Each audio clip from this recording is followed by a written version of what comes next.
Hello, everyone. I think there will be people coming and joining in as and when, but since it's 9 a.m., we'll start the program first. Thank you so much for joining us today for the last lecture in the AUTON Foundational Lecture Series. Today, I think for anybody new who has not seen the previous 4 lectures so far, just to give you a brief introduction of what will happen today. Here, first I'll give you a brief introduction to AUTON, the program itself, and today's speakers. And today's session is on agentic payments. And so we'll enter a lecture on that, and then we'll go into Q&A. The timing for Q&A might be longer, might be shorter, might be longer, most probably. And then we'll just have a little bit of housekeeping and announcements at the end. So AUTON, for those of you who are just joining us for the first time today, AUTON is an acceleration program run by SMBC Nikko Securities, Fracton Ventures, UTokyo IPC, Mix Finance Tech, and Prime Beat. I'm Sarah from SMBC Nikko Securities, and I'm happy to be a host today. So the AUTON program was created because we, all 5 of us companies came together to create this so that we could attract more AI and ML talent into the DeFi space. I think decentralized finance at this moment would benefit a lot from the new, I think, agentic systems. And I think today's lecture in particular on agentic payments will be able to show us how I think the economy is going to change with, I think, the addition or with, I guess, a lot more agents working alongside us. So far in the foundational lecture series, we've covered everything from what exactly is DeFi all the way to perpetuals, aggregators, smart contracts, and risk management. And so today, to kind of bring all this bring together both themes of AI and DeFi. We have Kite AI with us today to talk about agentic payments. So we have Scott from Kite AI, who's the CTO and co-founder. He has a very extensive engineering background. And we have Yusuke as a principal AI engineer. And so today, the lecture will be in English, but if you have any questions in Japanese, please feel free to ask them, and you can get also, Yusuke-san will be able to answer in Japanese. 一応、今日の講義は英語で開催されますが、村岡さんから、日本語の回答がいただけるので、もし質問とかあれば日本語でも大丈夫なので、ぜひ最後の質問応答タイムにいろいろ聞いてください。では、so without further ado, I'm going to pass the time over to Scott and let you have the floor. Thanks, Sarah, for the introduction, and thank you for folks for joining us. I know it's a Saturday morning. It's probably not the best time in this case. So both Yusuke and I in our SF office, and then we're really happy to intro you about agentic payment. And again, thank you for taking a weekend time and then listen to us about AI and AI payment. So a little bit about myself, and then I think we're going to let Yusuke introduce about himself a little bit as well. So I'm co-founder and CTO of Kite, and then spent last 15 years building foundational data and AI infrastructure in Silicon Valley. So before Kite, I co-founded a company called Rising Wave. It's an open source streaming DB company. We raised 44 million. And then before that, I was leading engineering at Uber. So I lead a team from myself to 200 people at Uber. And then for year and a half, I was the engineering committee chair at Uber, so supervised all the engineering design at Uber. And I was also one of the founding engineers at Salesforce Einstein in this case. So one of the Einstein AI, that's a foundational data and AI infrastructure in Salesforce team. So that's my background. Yusuke, do you want to give a brief intro about yourself? Sure thing. Thank you. I'm Yusuke, and I'm leading product team here. And my background is mostly about machine learning researcher or engineer. Basically, I was doing a lot of data science projects with machine learning solution and solving problems. And at Kite, actually, I'm more excited about this current AI agent economy. Actually, we are exploring totally new economy with our product. That's a very exciting area. And I believe you guys will enjoy this presentation. Thanks, Yusuke. So yeah, so for the rest of the presentation, I think we're going to mainly focus on 3 chapters. First is that AI, where are we in this case? And then, talk about what's actually new for last 3 or 6 months. And I think that's a fundamental different than the past. And then second is that I'm going to talk about a little bit about what actually agent need today, like what's actually pinpoint in the AI. It's a little bit beyond Kite AI in this case, like what's actually the biggest opportunity. I think in everyone's lifetime, this is one of the biggest opportunity. And then the last part, I'm going to talk about the AI landscape and then go to AI payment. And then I'm going to conclude it with a little bit of introduction about Kite AI and then what you can do with Agent Passport. So that's how we're going to structure this presentation. Before I show this, I actually want to show you a demo I did. This is actually a demo I did last April, 14 months ago. And then what I do here is that I have everything run is locally. It's a code run locally. And then, so what I do here is that I'm asking my personal assistant agent to order me a McDonald's in this case. This is very general agent, so you can do order McDonald's or you can order Uber Eats. And then it will spin up a browser use, and then browser use the browser, and then go through this on behalf of me, and then do the ordering. Remember, this is happened like 14 months ago, like 15 months ago. So yeah, so this is what happens 14 months ago. And then it will go through this. For Uber ordering, it's almost like 100% success rate. For Uber Eats ordering, it's like roughly 70% ordering success rate. So I think even for last year, before this agent first pivot, we feel like it's already very different. What actually make a fundamentally different in this case is since Opus 4.5, the rolling out of Opus 4.5. Ever since the Opus 4.5 rolling out, majority of the developer don't write code directly. For example, concrete data disclosed by Google CEO, like by the May of last year, there are roughly still like 50% engineer writing code. But by the May of this year, less than 25% engineers still writing code. But think about this, it was almost a 0% of the code written by AI, like a year and a half ago. So fast forward today, even the most senior engineer today don't write the code in this case. I feel like it's a fundamental change in this case. So that's why when I gave the talk in East Denver, February 18, I feel like what actually changed since December of 2025 has been more than what changed in last 70 years. Fundamentally change how developer develop code. A concrete example shared by my founder friends in this case is that this is a city of TiDB. I know TiDB has a wide adoption in Japan.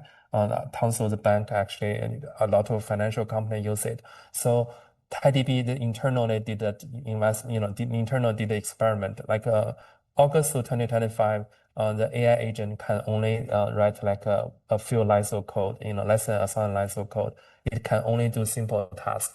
Fast forward to the Opus 4.5. Nowadays, AI agent can do much better than senior developer. And then in this case, engineering taste is actually very important. So you have to be able to like make high level decisions. So sometimes we're joking, engineering not doing engineering work. It's more like do some product manager work, do some other work in this case. And then with so many code pushed to production, in this case, it happened no matter in open source repo and other repo. With so many code pushed into production, in this case, is engineering taste is actually the most important thing. So engineering is more like a product manager or engineering manager, supervise engineer and do the work. It's actually it's fundamentally change how it works. For example, for this project complexity they did. This is actually happened January this year. So they completely resolved the front end of the TiDB, and then use previously it's only support MySQL, and then they extended it with Postgres and use Rust to rewrote this, and then under a production code of 400,000 lines of code, the new project actually take less than 2 weeks, right? 40,000 lines of code. It's production grade, it passed all the tests, and then they actually trying to rolling out the ASAP in this case. So nowadays that because if developer don't write code, in this case, like what should developer do? Like what knowledge should developer have? I think that's why it's fundamentally change how developer interact with the rest of the world, and how developer deliver product in this case. From certain perspective, every single developer is thinking about what's the next step. And then this is actually a very interesting test. It's called METR test. So it means that if an agent operating a long running task, how long it will run to drop below 50 chance of success rate. When I do the demo last year, it's 14 minutes, it's 45 minutes. Actually, it's something like here. But fast forward today with the new rolling out of Opus 4.7, it's roughly 16 hours. So the performance of AI agent do the long running task is actually fast forward to like 40x within a year. In this case, in roughly a year, the performance of AI agent actually increased like 40%. And if we even look at what changed since February, is actually also, what changes since December is also amazing in this case. For example, when December, the Opus 4.5 release, certain part is still doing like only like a 30 to 40% accuracy. But fast forward today, like I don't have the latest data, but fast forward today, it's already reached like 95%.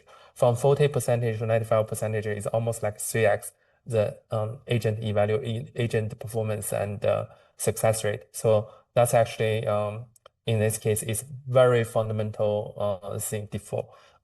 So you probably see tons of layoff happening on Silicon Valley and probably elsewhere. I think this is indeed a trend in this case because for example, previously a yearly developer squad is actually 15 people. You have an engineering manager, and then you have like 3 senior developer. Each senior developer has 2 to 3 junior developer. That's a 15 people. Now most of the developer, particularly the best developer I know, is trying to utilize the fully utilize as many threads as possible in this, as many agents as possible. So each agent can replace previously a junior engineer. So you can lay off all the junior engineer, and then out of 3 senior engineer, maybe you keep 2 of them in this case. So 15 person team only become like 2 senior developer in this case. So I think it's very unfriendly to junior developer. But from software engineer, its own perspective, like holistic view of software engineer, it's actually delivered even faster than before. Because nowadays you can have like 6 agent running faster than junior engineer, and 6 parallel thread agent running unstopped in this case, like if for a developer in this case. So that's actually more and more thing can be developed from software engineering, but we did need like less and more experienced people in this case. So I think that's a fundamental change. Only happened since like January of this year. So that's fundamentally reshaped the landscape of developer, the job for developer and developer work. I'm gonna pause for a second and see if there is any question. Otherwise, I'm gonna go to the next chapter.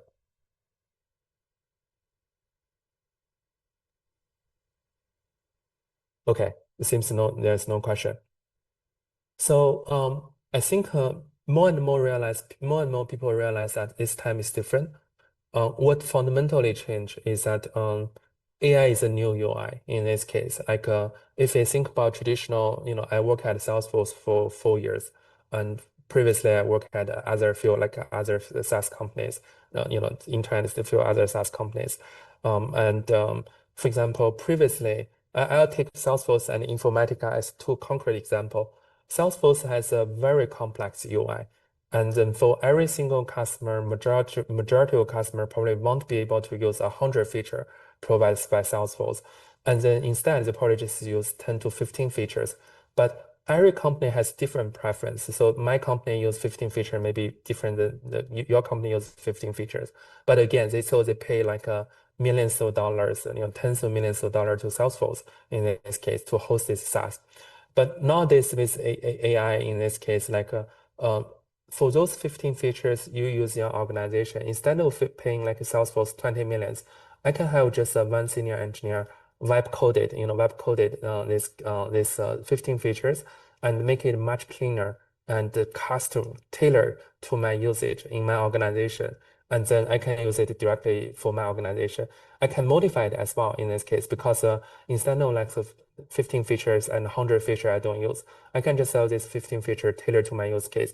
And from return interest perspective for every single company, that's actually a no-brainer in this case because not only I cut like 15 million cost in this case, but also I have a data completely under my control, and I have user interface completely to make it AI native in this case. So that's actually a fundamental change with enterprise and SaaS business. Because of this, that every single SaaS business actually struggling in this surviving line. So they have to lower the cost, or they're going to be replaced by homemade this home built like software in this case. So but fundamentally we saw this is that AI now is a new UI. Not only AI is a new UI, but AI is the direct interface for user to interact. Now I take another example as Informatica. So what Informatica built, this ETL company built is that they build this integration code. For example, today I may want to have my AI agent ChatGPT integrate with Google Slides or integrate with Excel to help me analyze the financial data, or integrate with my, for example, personal house app in this case. So previously, the integration engineer is a huge number, it's a huge industry.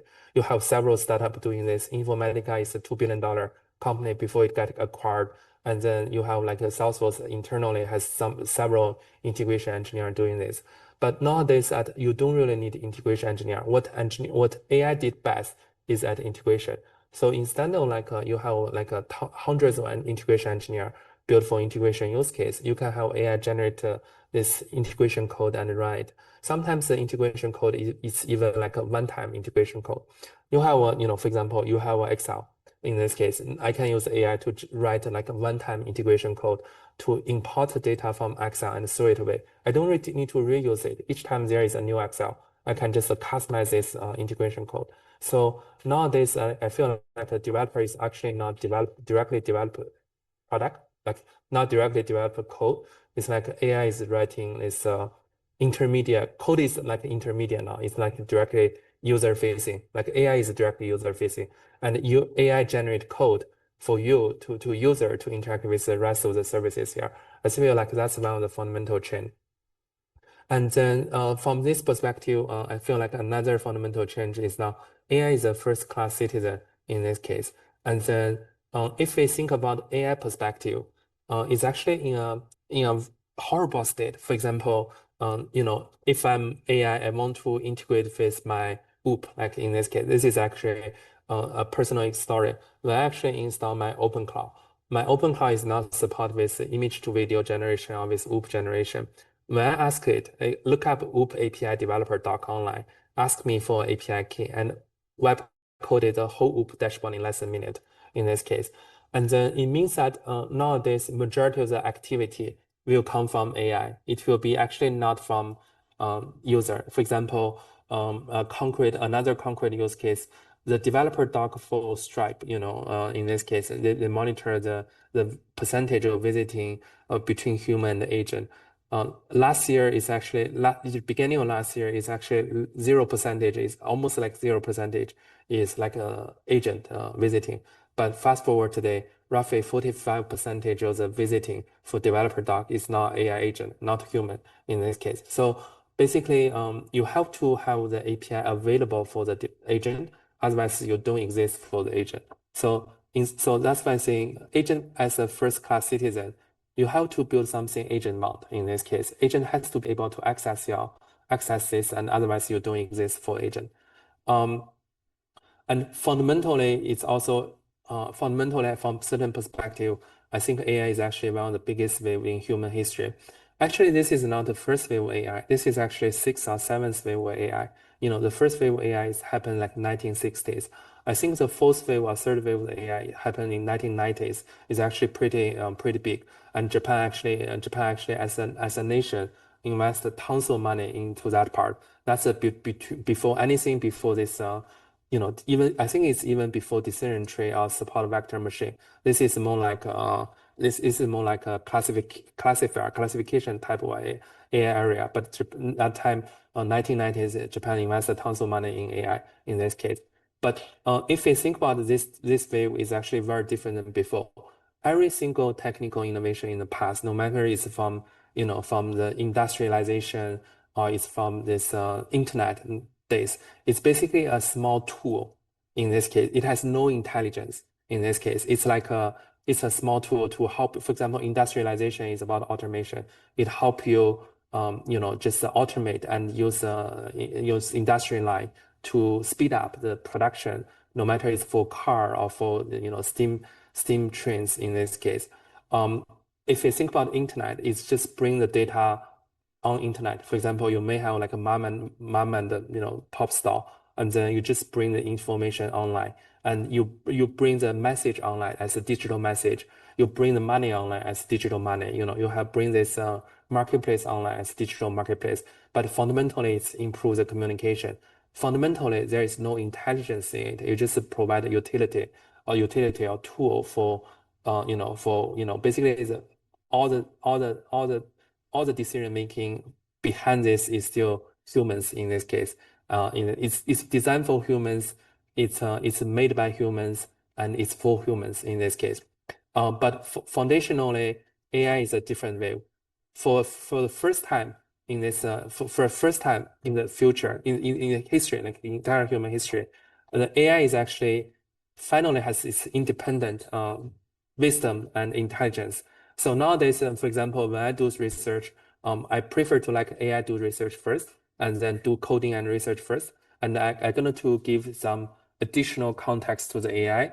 And then at the end of the day, it will help me audit and manage things and help me review stuff as well. So fundamentally, this is for the first time in the history, we have some intelligence. We commoditize intelligence. This never happened in the past, and then it will be fundamentally the any biggest wave comparing to any other innovation in the past in this case. So that's fundamentally different. So I'm gonna to like for example, this is actually a internal project I start building last month, but I haven't finished it, so it's only a demo project. Think about this is a Slack, but for AI Slack in this case, like for AI agent. All the actors in this is just myself and the 6 AI agent. So basically, I can spin up, for example, I can spin up as many developer, as many code reviewer, as many architect as I needed in this case, and then I can just ask them, hey, do this work. This is our job. This is our goal. Don't finish this. Don't go to rest. Don't stop until you reach your goal in this case. And then now I can have like as many developer as I want in this case, working in parallel, nonstop, 24/7 for the work in this case. So I think this is well, this I didn't see any of this product in the market, but I saw tons of companies are building this. So what I'm what I'm doing in my spare time build is not a personal workstation. In this case, I can spin up new agent, run 24/7, unlimited, on demand, as many as I want in this case. And it will have 3 layers of memory. For example, it has my persona layer. In this case, if you ever play around with OpenCloud, you will be surprised how accurate OpenCloud track your personality. Yeah, it checks your background, your preference, check your for example, some private information. You will have like personal layer, like digital clone of myself. And then if you have scenario layer, so some of them maybe do some landscape research, some of them maybe do some blockchain development, some of them maybe some business thread, and then high strategy thread ongoing. And then it will have a context layer. So each of them has this, for example, this landscape research. It has past research context and follow-up context from this. And then I not only want to build this for myself, I want to roll it out for my organization as well. In this case, like for a business developer, for business people, they have the full view of what's actually underlying, what's actually developed underlying, what's actually the parent progress, and how exactly is this implemented. For example, sometimes I feel like the communication between business people and technical people are very siloed. It's very hard to communicate in this case. And then very hard to communicate. In this case, the business people can, because the agent is connected with every single code GitHub repo, business people can directly ask a question and it will look at the code as source of truth and report the code in this case, and report the code to business requirement. And for developer, when they actually develop a newest feature on the newest development, they can also look at the business requirement from Markdown file in this case, and then figure out, hey, is this implemented as needed in this case or not. So now you actually bridge knowledge silo and information silo. So business people can know the source of truth because they can look at the code as an agent, and developer can know that the implementation meets their business requirement from the product requirement document, or just the business high-level strategy, meets their strategy, but by looking at the markdown file from business plan or this product PRD.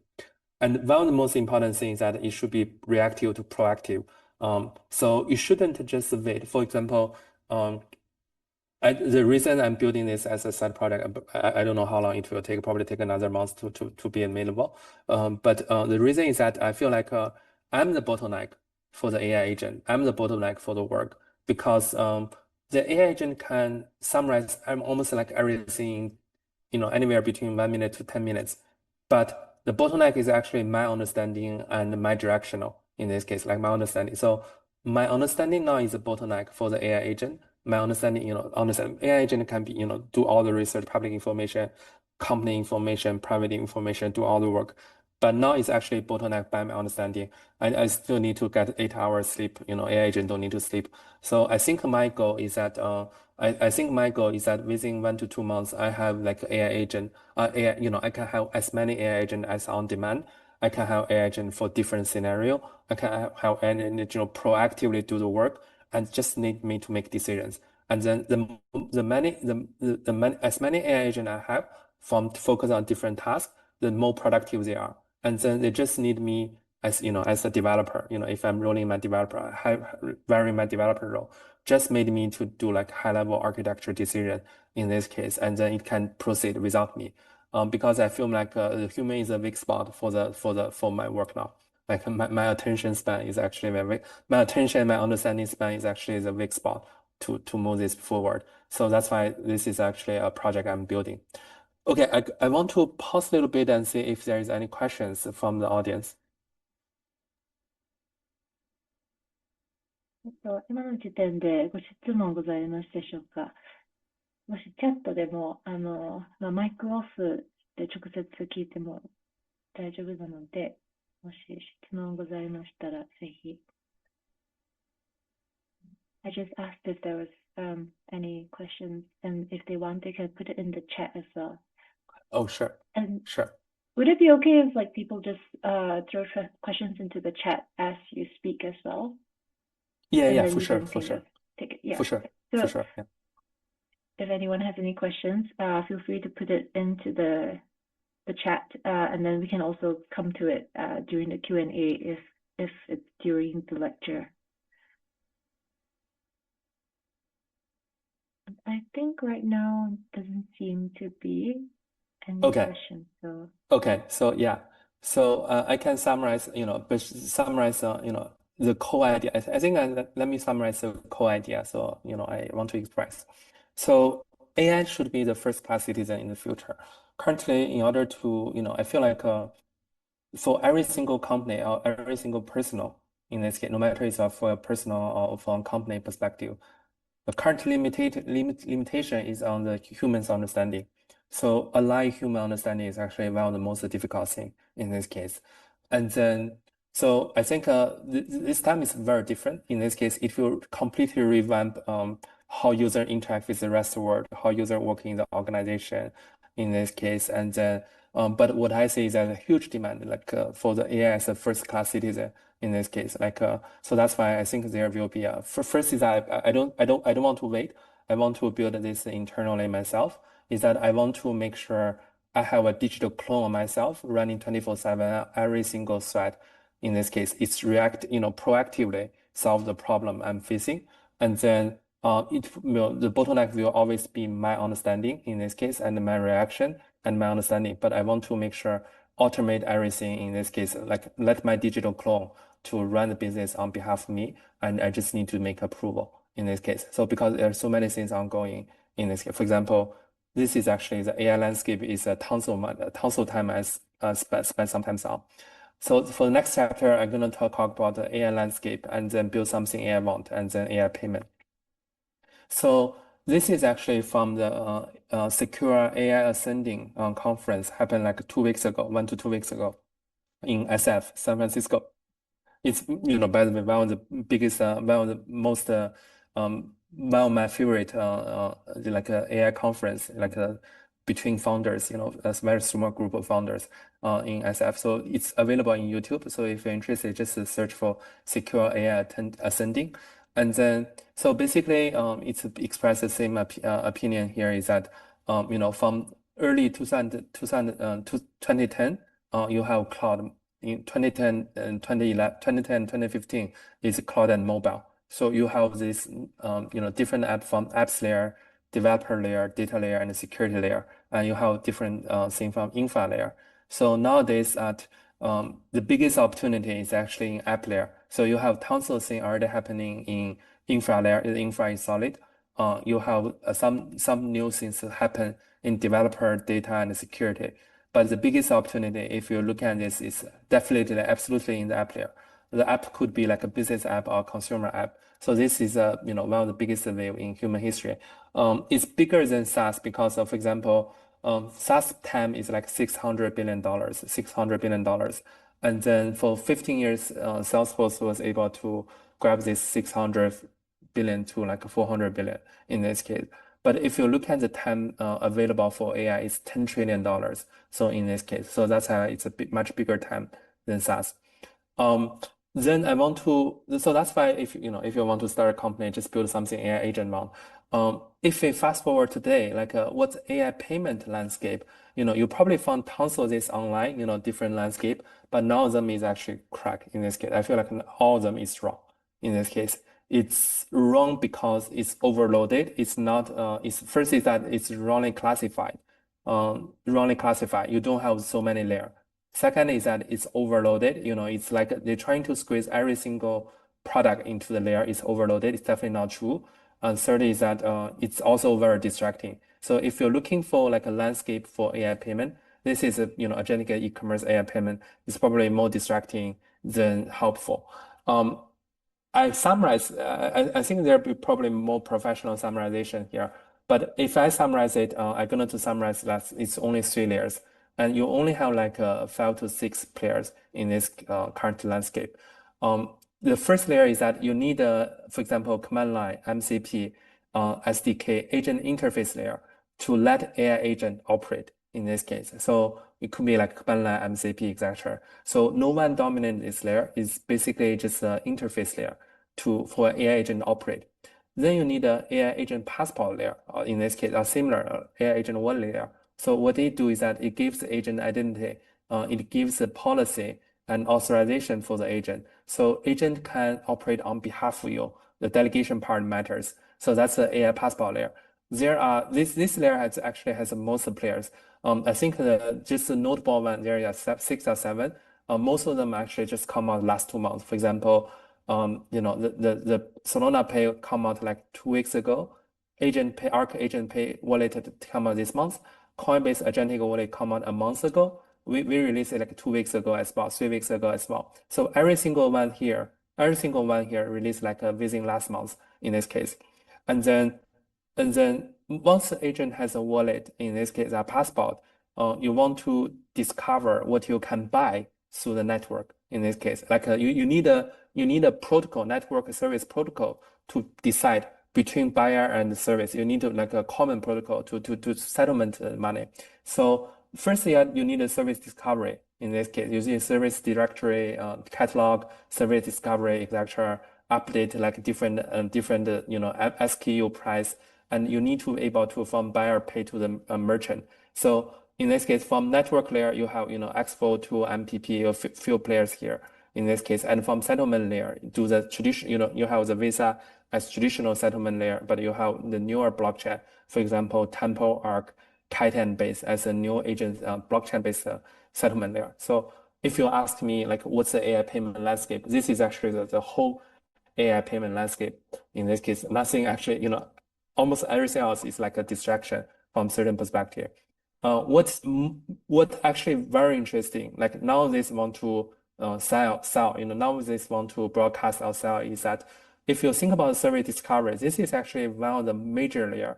But today, because we are so early, this is actually not official support by Google. Google haven't released any official service discovery or search for the AI agent in this case. So what currently service discovery is built by every single wallet themselves. So Kite has agent discovery we self-built. Temple has its own agent discovery. So every single wallet now has to build agent discovery and search themselves in this case. So you can think of like how early they are, because essentially we're just in 1993 as the internet day. Like in this case, you don't have Yahoo. You don't even have Yahoo. You just have like you just need to manually know where to search the website. So I believe that in the near future, in probably less than a year to 18 months, the search for the merchant will come out as a like dominant player. In this case, Google is actually heavily investing into this part. But the part people don't speak about is that every single service discovery actually is built by Agent Passport or Agent Wallet themselves in this case. So that's how early we are. We don't even have Yahoo yet for the internet days. Okay, so then I'm going to spend a little bit of time about the Kite Passport and the Kite AI as agent payment. So because of the whole background you saw, no matter it's like the whole environment for AI landscape or agent landscape or AI payment, you can realize that the whole internet is not built for agent. The internet is built for human. So that's why Kite found a opportunity here is that we need an ID for agent and the user. We need ID. We need a payment rail for the agent, and we need authorization for the agent as well. The reason you don't want to give credit card or private key to your AI agent is that you can think of the open cloud agent or no matter if you use open cloud ChatGPT as more like your 4-year-old, very knowledgeable, talented 4-year-old kid. If your open cloud agent has your private key or has your credit card, you may have a malicious user, like very simply break through this because it's 4-year-old kid. She can handle any private key and credit card to this malicious service. And then basically whatever you give to your agent can be lost. But use blockchain-based solution, or what Kite AI built is that we actually separate this. Yes, this is actually, I want to do this live demo. We actually don't give the private key to the user. Instead, we create, we put all the money in a shared bank, in this case, smart contract. And then whenever you need to spend money, you actually give your agent session. And only if the agent session is actually what you want, basically you authorize and then you can spend money. Let me do a quick demo here in this case. So first is that this is actually my agent passport. You can think of this as a guardrail for the AI agent to spend money. I have 18,000 in USDC on Kite chain in this case. Then I can use this Kite passport to do any type of shopping.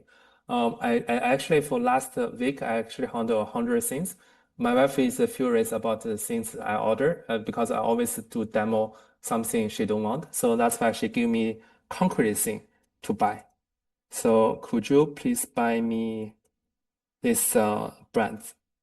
Yeah, I ordered so many coffee. So actually, we are still seeing that dashboard. Oh, sorry.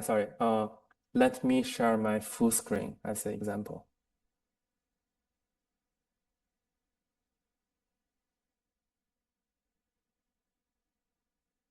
Can you see my terminal now? Yes. Yes, we can. Okay, yeah, sorry. So I did the demo like 100 times over last weeks. So that's why like my home is full of like Amazon's like coffee beans, and my wife is furious. So that's why she asked me to order only things that he like. Okay, so this is actually what they like in this case, what she point in this case. So yeah, this is exactly giving me the link to. But you know, I didn't send a link. I just say, hey, I need this toe stretcher bands. So in this case, I say, hey, buy me number 2. I'm ready to sign. I'm ready to sign the session.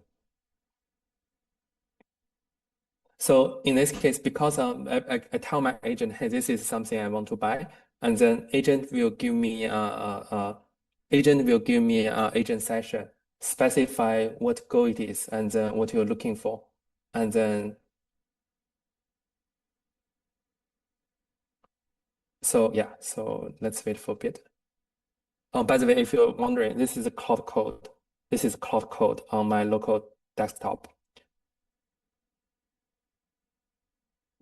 But another way is that we're going to support ChatGPT for this as well in the near future. So you can think of this as your ChatGPT as well. Okay, so can you see the session screen? Can you guys see the session screen? Yeah. Okay, so in this case, if it Actually, still we are seeing the terminal, not browser. oh you still see terminal? Yes. Yeah, sorry, my bad. Let me reshare again. I don't know why. Let me share. Can you see the session screen? Yes. Okay, so if we look at this, what they have is that I basically say, hey, this is my cloud code agent. This is my agent ID in this case. So I can identify which agent is, this is a task I want to do. And the agent want to spend money and then $15 and then, per transaction, max budget, when it's actually going to expire. And then now I can sign this, you use fingerprint to prove and I'm a human. Okay, so now it's actually I sign. So in this case, if you can see that user has its own ID and wallet, agent has its own ID and wallet, and all the spending is through the sessions with the rules and the quota, and all the money is spent from this, this shared agent bank. Okay, so in this case, if we look at this, it's already placed, and then it's actually shipping to me in this case. So if you notice that this is actually already placed. So now I can just waiting for this, waiting for this order in this case. Okay, so this is a whole demo, but it's actually beyond shopping. You can think of like use the AI agent do trading. You can use the AI agent do prediction market. Use AI agent do research, for example. You can be research in this case as well. So basically, AI agent can help you to do any of the automation.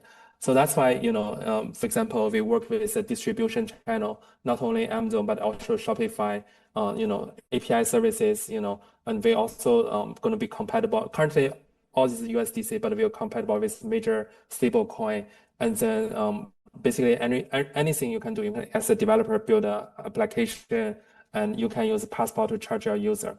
So comparing this to traditional payment rail, I heard most of people come from traditional payment, traditional like a background in this case, like AI background or traditional background. So comparing this with the traditional payment rail, I think there are two major differences. First is that it's smartness. So because it's deployed on EVM compatible blockchain, so Kite AI is EVM compatible. So you can deploy any programmable logic. So for example, every single merchant can deploy their own dispute logic and say, hey, I'm going to only refund if this criteria is met. And before AI agent to make any purchase, AI agent can inspect your, customized logic and decide if I'm going to buy for this or not going to buy for this. So that's actually smartness. If you think about the iPhone release, now we allow every single one to deploy their smart contract as you deploy like the iPhone app. So that's like, the cost smartness and programmable. And then, so in this case, that's actually not be able to support the traditional payment rail. And it will not be supported for traditional payment rail also have 3% plus 30 cents per transaction. That's almost like infeasible if you have AI agent just call API, do some research and cost only like 1 cent or tens of 1 cent in this case. And also this is more AI native as well. This is actually not only applied to the Visa, MasterCard, or the traditional payment rail. This is also applied to some blockchain-based solution. So every single other vendors today is actually one-off and a stateless payment. So you basically need to approve every single transaction manually approve in this case. But Kite is built for this delegation first, because we know that in the future, the payment is actually very fragmented. So you may actually have the authorized ones and have AI to do like 100 different API search, 1,000 different research, and then at the end of the day, buy like a 10 product in this case. You don't want to manually approve every single one of this transaction.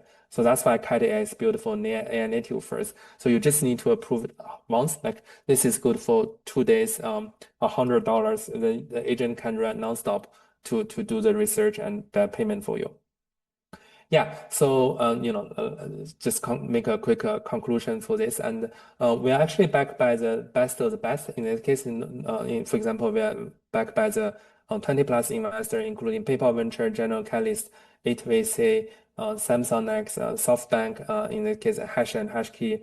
And also if you're interested in agentic payment, you can try this yourself, like Agent Passport.ai. You can download this to your cloud code and do the shopping research. There is tons of interesting use case. You can follow up in our Twitter. We post like tons of marketing research use case, API use case, and we are exploring some trading, prediction market, and Amazon shopping use case as well. If you have a particular new use case you're interested, let us know. Okay, so that's all my presentation. Now I think we are open to questions.